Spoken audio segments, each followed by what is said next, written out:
You're still watching the Morning Show on Arise News, and the Nigerian insurance market has been teased to rank amongst the 20 largest markets in the world by the end of the year 2020.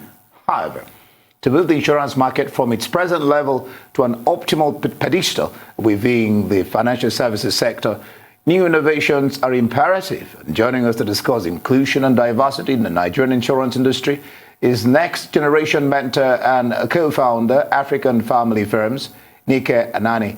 Glad to have you join us, Nike. Good morning. Thank you so much for having me. Great. Being a leading figure in the generational transition of family businesses in Africa, and particularly in Nigeria, what impact has diversity and inclusion had on family businesses and key decisions for legacy building? And what influence do you see Dive In Nigeria 2020 having on this subject matter? Yes, it's a great question. I think firstly is to understand that family businesses are the most prevalent types of businesses in Nigeria. So over 90% of our businesses are family businesses. So they're the majority and actually not the minority. And this conversation has different dimensions, both in the business and in the family. So in the business, due to this very complex world we find ourselves in, a VUCA world, volatile, uncertain, complex, ambiguous business world, it's given rise to a new type of leader, a leader that leads with empathy, humility, and resilience. And a lot of these qualities come quite naturally to women. So there was a study done by McKinsey in 2016, looking at companies that had the highest numbers of female representatives on the board throughout Africa. And their conclusion was that once we have higher number of females on the board, it translates to an increase in profits, up to 20% higher profits. So diversity has a positive impact on the business. And then thinking to the family, traditionally in family businesses in Nigeria, successor roles in terms of ownership of the business or leadership of the business tend to go to the oldest male. And these might not necessarily be the most passionate or even competent. And there's really need for us to consider females. Because when we think about it, women often are the glue of the family. And our families tend to be quite large. Our families tend to be quite complex. Our families tend to have non-family family. And women tend to navigate these very complex units quite gracefully, holding the family together. When we look at family businesses, quite a huge reason why they have failed to transition past generation one is quite often the weaknesses of the family tend to spill into the business. And women tend to be the glue holding the family together. So women hold a very important role in family businesses at large. Diversity is critical to seeing the progression of family businesses. And Dive In's event holding later this month will be critical to shine a light on these gender issues. Oh, that sounds fantastic. I'm so happy that you mentioned Dive In Nigeria there, because we do know that Dive In Nigeria conducted a survey amongst the young female working population in the insurance industry to understand what challenges they face, if any, and while working in the sector, that is, and to learn how they are navigating these changes. That was the crux of that survey. And some of the challenges identified by respondents ranged from unequal pay, cultural and religious bias, amongst other issues. Having a long stretch in the industry yourself, how do you say the industry is addressing or should address challenges like this? Yes, thank you. A number of the issues they faced were 33% of the respondents mentioned sexual harassment as a challenge, lower pay, 18% mentioned, and lack of career guidance, 21% of the young females mentioned. And I think we have to recognize, firstly, that it's not all negative news for females. 90% of the respondents actually cited that the insurance sector was one they felt was a great sector to work in. So it reminds me of a quote by Lao Tzu, where it says, the road for 1,000 miles begins with a single step, and it appears we've already been making steps towards that 1,000-mile journey. But in terms of addressing things like sexual harassment, I think we need to think about changing the laws to protect women, to create workplaces that really do protect women, and create better enforcement of these laws. We also need to think about changing work cultures, so having from the board level, having great anti-harassment policies and whistleblowing policies. such that women are able to speak up in the event that they are in these horrible situations and can be protected by their firms. Unfortunately, a lot of our businesses at large have really focused on HR as an administrative function as opposed to a function to support the critical human resources. And we also have to change the narratives and the conversations we have in our homes, how we bring up the next generation such that they see women as precious people, not women that we can speak anyhow to in the workplace. And then thinking about equal pay, there's really need for greater levels of advocacy. Currently, there's a body called PALI, Professionals Body for Women in Leadership and Insurance. And they are doing a really excellent job in creating a greater voice for senior leaders in insurance. However, it's for ladies that are minimum of 5 years into their career. So those young ladies earlier on in their career are not getting enough representation and a voice. So there's need to really either extend the membership to include them or to create a separate vehicle for such ladies. And there's a real need for greater mentorship to pull those ladies up and to guide them in their careers. We see that ladies tend to come into sales roles as opposed to actuarial science roles. And there's a lot of career opportunities in the actuarial roles compared to sales. And again, I'm very happy you said that, actuarial science being the study of probability or risk assessment and situations like that. So it would be great to see more women in positions like that. I wanted to ask you, Nika, if we were to also focus in on what you mean by diversity, is it just gender diversity or are we talking about race? Because even when we look at insurance companies, a lot of them aren't homegrown Nigerian ones, if you will. We have lots from foreign countries. So do you think that race also plays a part in whether or not there is the development of the insurance industry here in Nigeria? That's an excellent question. I think diversity takes multi-dimensions. Race is very important. Tribe is very important. Age is very important. I think against this context of this very complex world we face ourselves in, we're facing, climate change issues. We're facing income inequities, distributions around the world. We're facing this global pandemic that's brought the world to a standstill. There's real need for us to co-create as leaders and come up with innovative solutions. And we can only come up with innovative solutions when we have diverse perspectives. And such, yes, I am a champion for diversity beyond just gender. Age is massive. On this continent, the median age is 18, right? And so there's a huge conversation to be had as to how can we empower the young people in business such that they have a voice, because their voice matters. 83% of Africans are millennials and below, yet they're not necessarily reflected in leadership. So yes, that's a very great question you ask. I definitely am a champion for all manners of diversity. So can we then say that Dive-In Festival is not particularly for the female gender, for women? It cuts across. And then I add this question to how many countries will be able to participate in this dive-in, and how many participants are you expecting to reach? Because it's going to be a virtual conference. Yes, no, the conversation is one that has to be an all-inclusive conversation in the spirit of diversity and inclusion. Because I believe that, in promoting whether it's gender diversity, age diversity, those that have the privilege need to be included in the conversation and become allies and champions of this cause. And Dive-In Festival, it's a virtual event. It's a global event, so anyone from anywhere around the world can register. It's for free.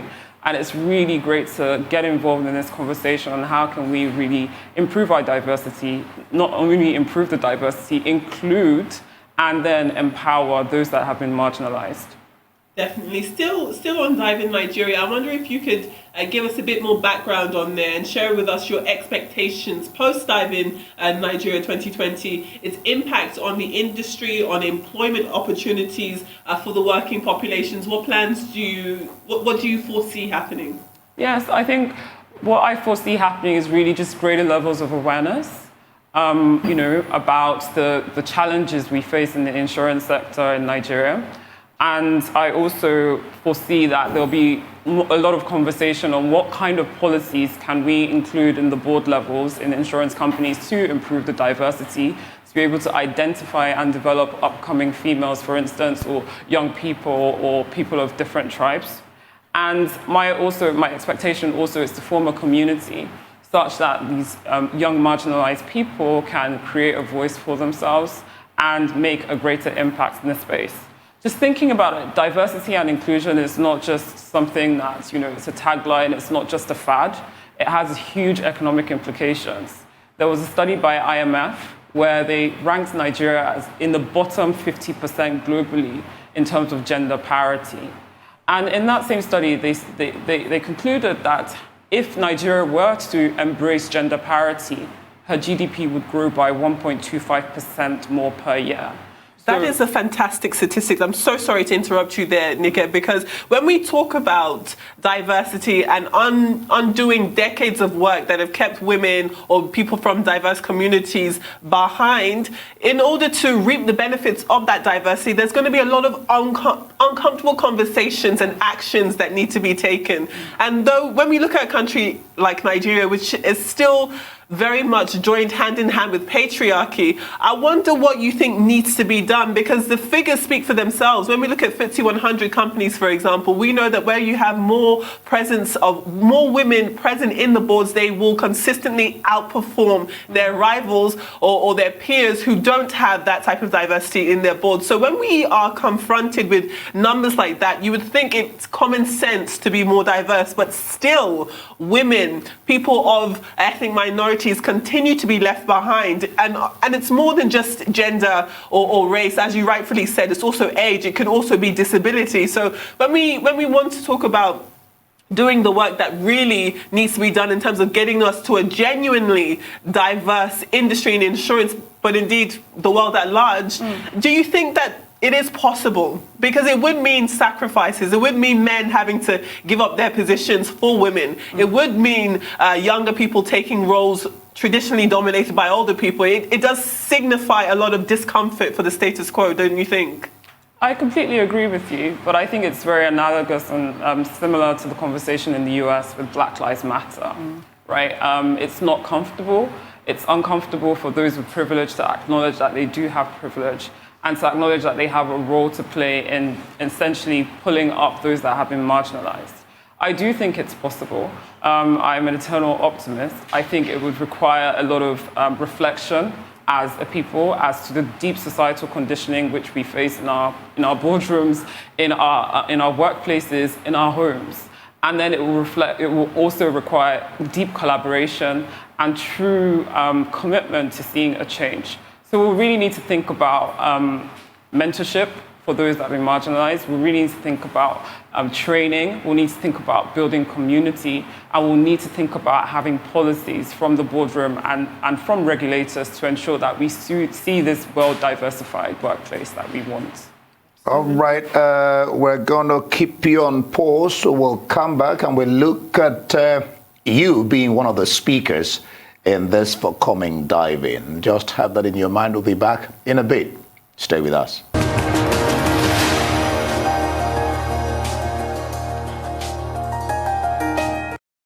All right, I will still have Nike here with us on the morning show. Nike, before I get to the question about you being one of the speakers in the Diving Festival of 2020, let me ask you this question. How important is it, or how impactful or far-reaching can listening to the journeys of female top executives be? This was, what was this course in 2019? Maybe at this juncture, you would tell us why the theme this year, which is the theme for diving this year. Yes, I think it's really important for those that have escalated through, and risen to leadership, share their stories, because it's really impactful and inspiring for those ladies that are starting at the bottom of their careers. So in terms of the gender gap in the insurance sector in Nigeria, at entry levels, it's not as bad. But when we move higher up into middle management, into the board level, that's where we see the huge stark difference between the achievement of men versus women. And as such, having ladies sharing their stories, from personal tips on how they manage the household and manage their career responsibilities, tips on how they were able to forge through a career, take up opportunities that would ensure that they got exposure, would be really insightful for those ladies that have cited that they need more career guidance and they need more mentorship. Fantastic. Nikki, I know that you're also a family business advisor. And if we were to track our conversation back to the earlier part, when you talked about family businesses obviously being a mirror to family dynamics, I wanted to ask you, though, on the one hand, what is it that makes a business a family business? Is it that you have, from inception, family members are involved, or it's family owned? And then if you could give us some advice on what you think the hallmarks of a successful family business is. So the definition of a family business is really a business that's either owned for the benefit of a family as opposed to corporates, or managed by one family member. So, like I mentioned, the majority of our businesses in Nigeria are family businesses. 93% of our indigenous businesses are family businesses. In terms of the hallmarks of a successful business, it really is dependent on the individual family's goals, right? Some families' desire is that the business is solely to cater for the current generation's needs. For instance, quite often, the founder would have set up the business just to put food on the table, to send the kids to school. And once that's done, the purpose of the business has been achieved. Whereas for others, it's to leave a legacy and to pass down a family name, to transfer culture from generation to generation, to make an impact in the community, and also to provide financial security for the family. And so it really depends on the purpose and the objectives of the family. But really, the three hallmarks, I would say, of successful business families are the 3 C's, which is communication. In order for us to really build successful family businesses, we need to communicate as a family unit. Those in the business and those outside of the business need to communicate as a family unit. The second is collaboration.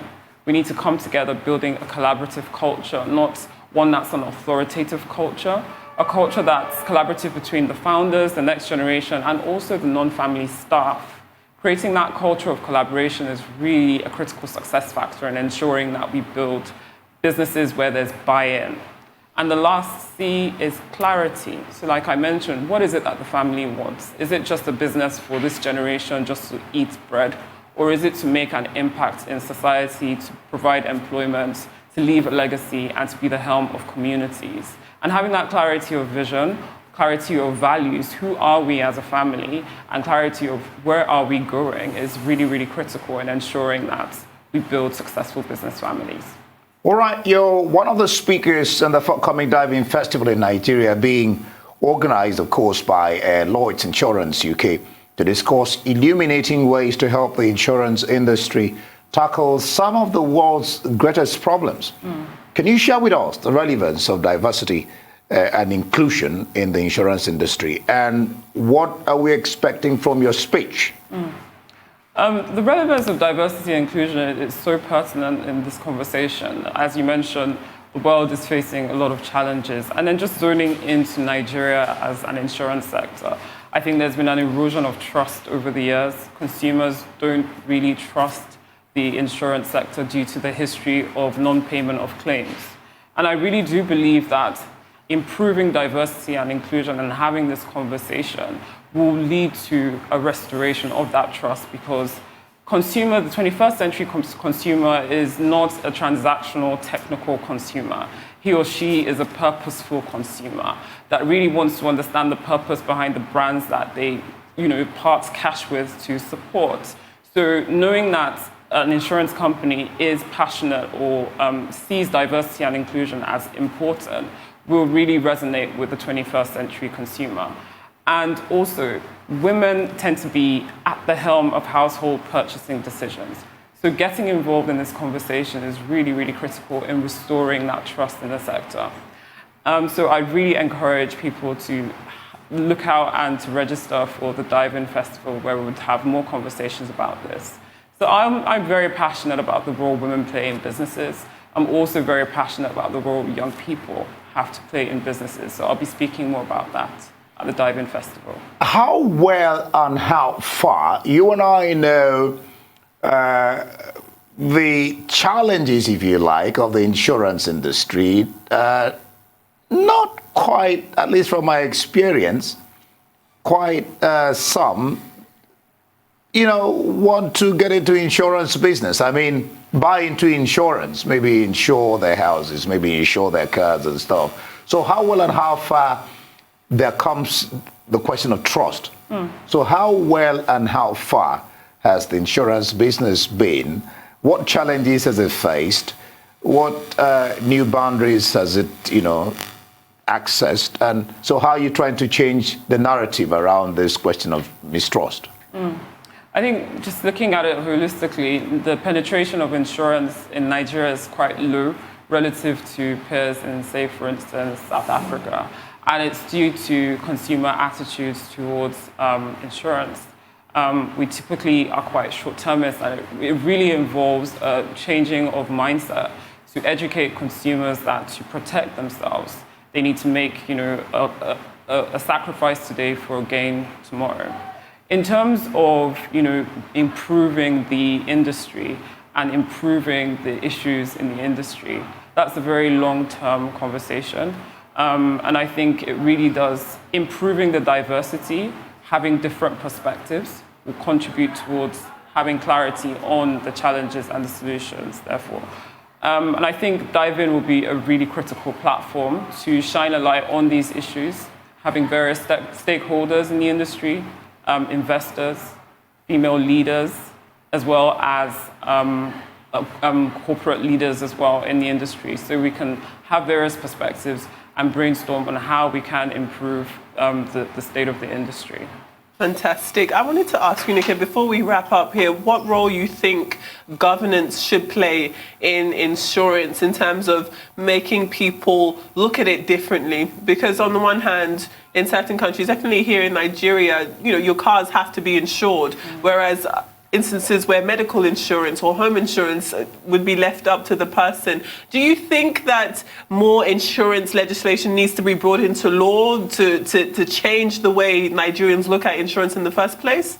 I think that would be helpful, but I think also education and awareness building it will be the key to driving that change in consumer decisions. And engaging with the consumer, really improving their awareness of the risks they face by not taking out insurance. But definitely having regulation will also be helpful in improving the penetration of insurance in the markets. Fantastic. Nika ANANI, thank you so much. Nika ANANI is, of course, a family business advisor and an entrepreneurship expert. Indy and I have thoroughly enjoyed this conversation, so thank you very much for joining us.